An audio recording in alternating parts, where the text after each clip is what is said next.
So I've been hiding out in my basement because that's where the sewing machine and the pool table are. It's crunch time for Halloween, and I'm really making myself hunker down and put a lot of time into this because I'm a little bit in over my head. I think I do that about every year when I am making a full costume, and this year is no different.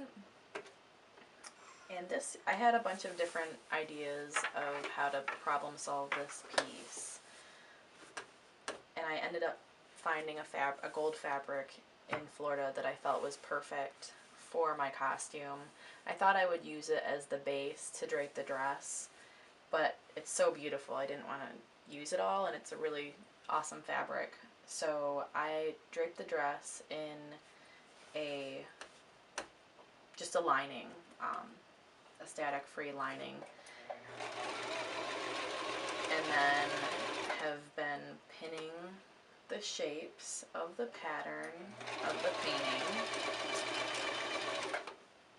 onto the dress and then sewing it. I've been doing little bits at a time. Nobody wants to sew with 500 million pins in something, and it's coming together really well, actually. A lot easier than I thought it would, and part of that is because I learned so much from taking Mary Sue Fenner's sewing class with the Michigan League of Handweavers this summer.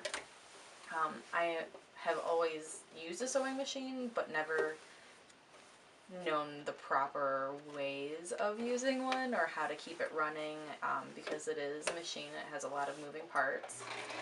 So that class I've applied to a lot, because I've never just researched anything with sewing. I've just been winging it my entire life. So I wanted to use a metallic thread for this, and I had never had good luck with those in the past. And I found out you need to get a metallic needle. Duh, right? But so I have a whole bunch of metallic needles that I've been going through. And then also the machine just gets full of lint and gross stuff as it sews. So every time I change the bobbin, I clean out that bobbin area, I brush it out. And she suggested getting a makeup brush, like a big facial makeup brush. So I did. And this has been so much better than those little brushes that the machines come with. You can really get in there and search around and get the lint out. Some of the lint balls I've pulled out with this thing out of my machine with this project have been huge. So that's been great. And also knowing to change the needles even though they don't look broken, and keeping it oiled has been fantastic. And I want to say I'm a little over a third of the way sewing onto this dress.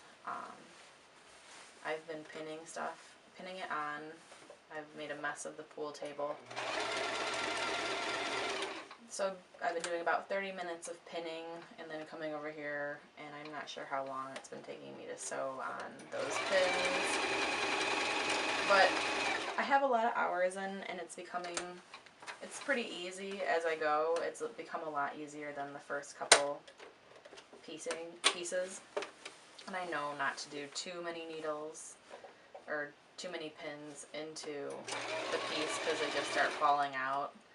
And then also another huge thing for me with this piece has been the jacket that I made in Mary Sue Fenner's class had a bunch of different fabrics on it, but also it had a stretchy fabric, and she kept on looking across the room at me and doing this. Like, I call it swimming, but she meant pulling the fabric out and helping guide it through because it was stretchy fabric, and I've been doing that a lot on this piece. It's almost like you're creating a frame for the fabric, like if you were doing needlepoint or something with your hands, and it's been, I feel like I can sew anything now. So I don't like following rules, and I'm not following any specific pattern. Otherwise, I would probably put the pins in so that I didn't have to put the presser foot up and down all the time. But this is so far so good, and this is what I've been hiding out doing this October.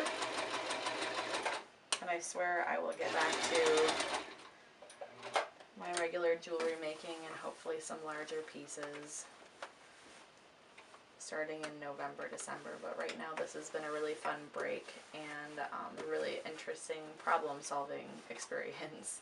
So happy Halloween, and I hope other people are having as good a time as I am making their costumes.